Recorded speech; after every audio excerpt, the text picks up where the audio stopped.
This is Unit 8, Lesson 4A.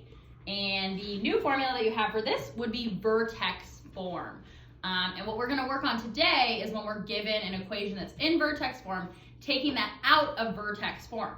How do you take it out of vertex form? Well, you FOIL it. So let's go ahead on our note sheet and look at question number 1.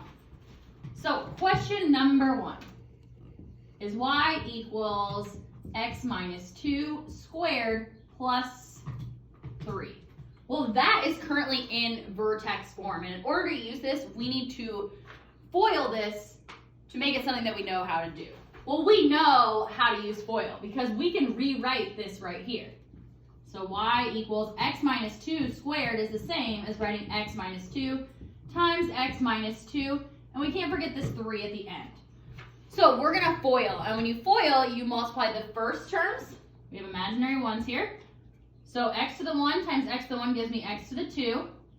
Then you do the outside terms, the inside terms, and your last terms. And we still have this positive 3 here, which just needs to be brought down. Now we want to go ahead and combine our like terms. So we're left with y equals x squared minus 4x plus 7, which is something that we know how to use. And if we look at what it's actually asking us, it's asking us for the axis of symmetry. Well, this right here is the equation for the axis of symmetry, so we can go ahead and use that. So x equals negative b, which would be the same as positive 4 here, over 2 times a, which in this case is an imaginary 1. So we know that our axis of symmetry is at 2. This also asks us for the vertex. So to find the vertex, we're going to plug it back in to this equation.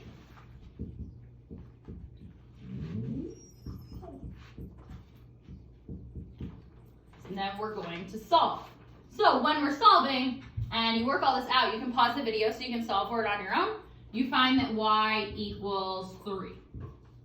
So you're left with the ordered pair 2, 3 for the vertex. It also asks us the domain. Well, let's kind of talk about what's going on here. This is a positive equation, so we know this parabola is going to open upwards.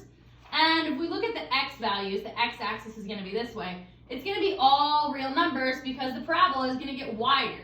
So our domain is all real numbers. And we know that this is going to start, so if I was to actually go ahead and graph this, we know that this point is going to be at 2, 1, 2, 3 right here. And we know it's opening up. So we know all of our y values are getting bigger than this 3. So we know y values are going to be greater than or equal to this 3 because they're getting up, they're going bigger on that axis. So what you've done right now is you've filled in all the blanks and then it wants you to graph it, which you could use a graphing calculator for, but we need to fill in the table first. We don't have a graphing calculator unless you want to use a website to do that.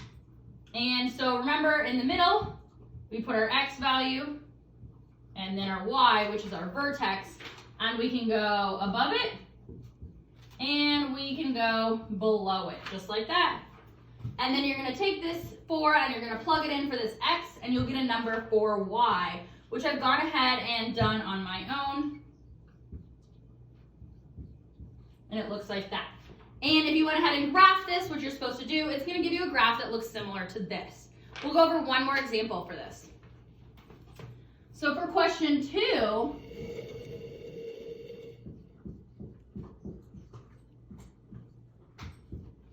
we have a 2 out in front, which we're not going to do anything with that first, because first we want to deal with our parentheses and exponents due to order of operation.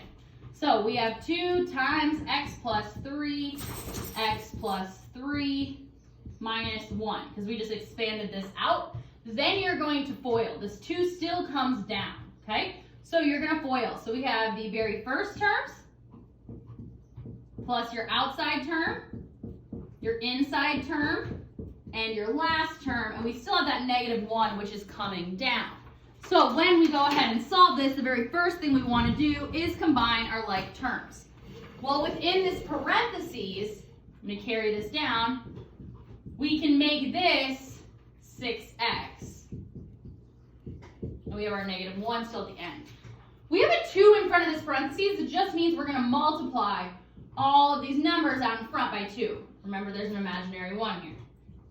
So you're left with 2x squared plus 2 times 6 is 12.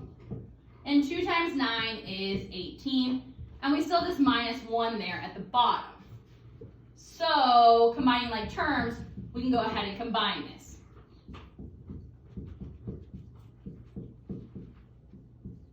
And we are left with that. And we actually had a y equals here at the beginning that I forgot to write down. Sorry about that. So if we look at this, the very first thing it wants is the axis of symmetry. Well, the formula for axis of symmetry is up here. So we can just go ahead and plug in. So negative b would give us a negative 12 over 2 times a, which in this case is a 2. So negative 12 over 4, which tells us that x is at negative 3. So our axis of symmetry is at negative 3. We now need to figure out what our vertex is. So we're going to take that x value and plug it into here.